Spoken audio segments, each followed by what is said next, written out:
नमस्कार। और क्योंकि हम 2022 में पहली बार संडे टॉक में मिल रहे हैं, तो सभी को नववर्ष की हार्दिक शुभकामनाएँ। हासिल बहुत कुछ होता है ज़िंदगी में, लेकिन हम गिनती उसकी करते हैं जो मिल ना सका। आज एक कहानी से शुरू करूँगी। एक बार एक व्यक्ति जंगल में खो गया, अकेला पड़ गया और लगभग 3 दिन तक भटकता रहा। उसके पास ना कुछ खाने के लिए था, बहुत उसकी हालत खराब हो गई और उसने उम्मीद छोड़ दी एक तरह से कि अब वो शायद अ, सर्वाइव नहीं कर पाएगा।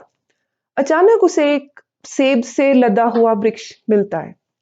उस पर सेब ही सेब लगे थे और वो व्यक्ति इतना खुश होता है, उसे लगता है कि अब वो ना केवल ज़िंदा रह सकेगा बल्कि ठीक से अब वो अपना रास्ता भी ढूँढ पाएगा। वो पहला एप्पल खाता है, उसे बहुत मीठा लगता है, वो बहुत थैंकफुल होता है भगवान का, लाइफ का, और वो सोचता है कि वो कितना लकी है। दूसरा एप्पल जब खाता है, तो वो उसको पहले वाले से थोड़ा कम मीठा लगता है। उसके बाद वो तीसरा एप्पल जब खाता है, वो और कम लगता है। करते-करते जब तक 10th एप्पल की बारी आती है, तो वो उसे बिल्कुल फीका लगता है और वो एप्पल्स को बल्कि फेंकना भी शुरू कर देता है, ये कहकर कि कितने बोरिंग है। इसे इकोनॉमिक्स में law of marginal diminishing utility कहते हैं, और मैं कहूँगी कि लाइफ में ये लॉ ऑफ डिमिनिशिंग ग्रैटिट्यूड है कि जो चीज़ हमें मिल गई, उसकी हम कद्र नहीं करते। This is the 10th Apple effect. क्या यही नहीं होता लाइफ में? हमारी रिलेशनशिप्स में, हमारे करियर में, कि जो जॉब हमें शुरू में कितनी सैटिस्फैक्शन और खुशी देती थी, धीरे-धीरे हमें लगने लगता है कि नहीं, ये मेरी जॉब तो छोटी है। किसी और के साथ हम कंपैरिज़न करने लग जाएँगे कि वो बेटर प्लेस्ड है, उसकी सैलरी पैकेज ज़्यादा है, और हम जो चीज़ हमने हासिल कर ली, उसकी हम ना कद्र करते हैं, ना उसकी वजह से खुशी महसूस करते हैं। आप रिलेशनशिप्स को लीजिए, जो हमारे पास है, उसकी कितनी कद्र है हमें। फॉर एग्ज़ाम्पल मैरिज में लोग कहते हैं ना कि कुछ सालों के बाद जी वो अटैचमेंट नहीं रहती और वो लाइफ में वो इतनी खुशी नहीं रहती। क्यों? व्यक्ति तो वही है। उसी फर्स्ट एप्पल की तरह, जो आपको उस टाइम बहुत मीठा लगा था, क्यों 10th एप्पल इफ़ेक्ट हम रिलेशनशिप्स में भी आने देते हैं? अपने माता-पिता की, अपने भाई-बहनों की, अपने दोस्तों की, जो हमारे आस-पास हैं, कद्र करते हैं? अगर करते हैं तो बहुत अच्छी बात है, उसे छोड़िएगा मत। एक दूसरा थॉट दूँगी मैं आपको। मैंने व्हाट्सएप पे एक स्टोरी पढ़ी थी, आपसे शेयर करती हूँ। एक व्यक्ति, अभी जब कोरोना की दूसरी वेव आई, तो वो व्यक्ति बहुत बीमार पड़ा और ऑक्सीजन वेंटिलेटर पे उसे रहना पड़ा कुछ दिन अस्पताल में। जब वो डिस्चार्ज होने लगा, तो उसे जब बिल मिला लगभग 2 लाख का, तो उस व्यक्ति की आँखों से आँसू आ गए।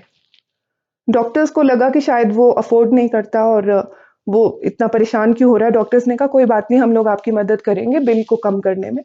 तो वो व्यक्ति कहता है नहीं, ऐसी कोई बात नहीं, मेरे पास पैसों की कोई कमी नहीं। मैं सिर्फ़ इस बात पर इमोशनल हो रहा था कि आज तक जिस ऑक्सीजन को हम इतना फॉर ग्रांटेड लेते थे, आज पता लगा कि उसकी भी कीमत है। तो जो चीज़ें हासिल हैं आस-पास, उनकी कद्र अगर हम करने लग जाएँगे, तो हमारी ज़िंदगी में खुशियाँ अपने आप बढ़ेंगी। आप खुद से आपको लॉ ऑफ अट्रैक्शन मालूम होगा, सुना होगा आपने इस बारे में कि हम जिस चीज़ पे फ़ोकस ज़्यादा करते हैं, वो बढ़ती है।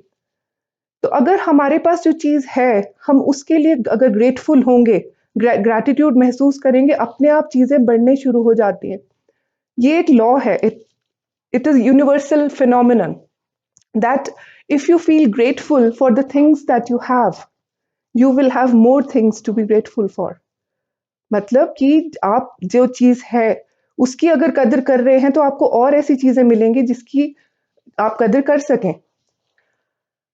एक एक बार मैं मुझसे ये बात किसी ने शेयर की थी कि हम ज़िंदगी में चाहते तो सॉल्यूशन है हर चीज़ का, लेकिन हम फ़ोकस प्रॉब्लम्स पे करते हैं।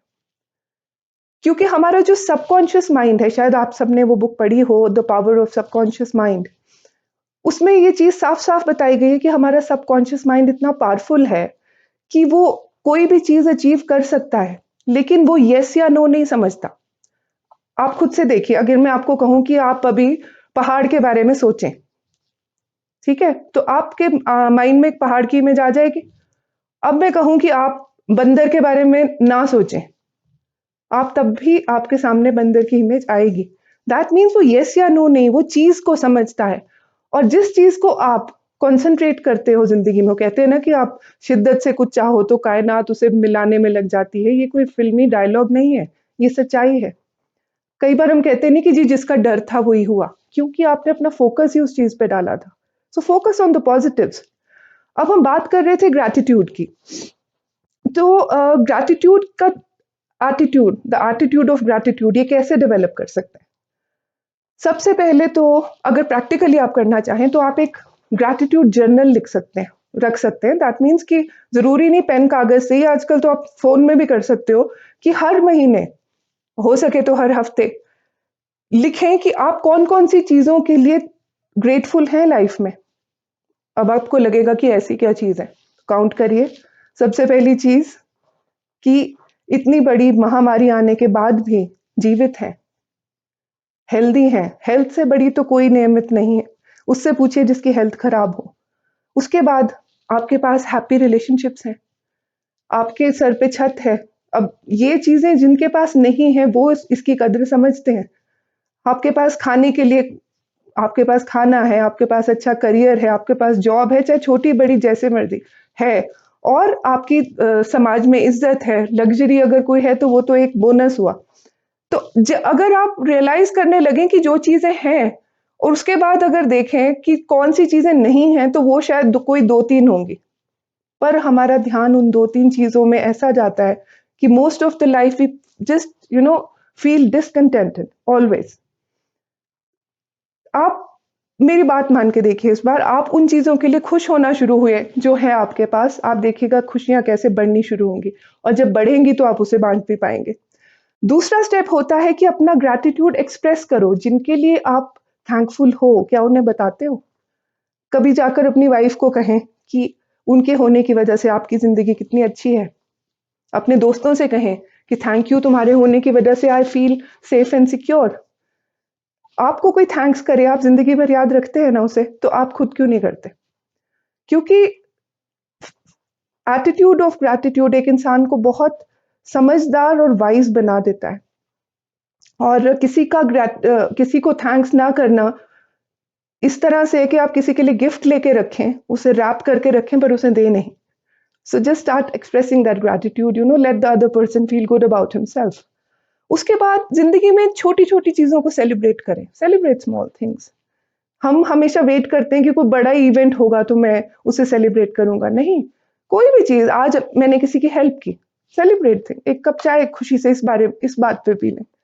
आप किसी ने आपकी हेल्प की, तो फील गुड अबाउट इट, उसे सेलिब्रेट करें कि हाँ, there is somebody who is concern for you. उसके बाद be a reason for somebody's happiness. क्योंकि कहते हैं कि आप जब खुश होते हैं तो अच्छी बात है, लेकिन जब आपकी वजह से कोई खुश हो तो उससे बड़ी बात कोई नहीं होती। एंड कुछ लाइंस फिर से शेयर करूंगी कि नजर को बदल दो, नजारे बदल जाते हैं। सोच को बदल दो, सितारे बदल जाते हैं। कश्ती बदलने की जरूरत हरगिज नहीं पड़ती, दिशा को बदल दो, किनारे बदल जाते हैं। Start feeling grateful, start feeling happy about things. कद्र करें उनकी जो आपके पास अभी है। उस समय की वेट ना करें जब वो छिन जाए। So, if you concentrate on what you have, you will always have more. If you will concentrate on what you don't have, you will never have enough. So, life is beautiful. Just feel that gratitude and be happy always. Thank you so much.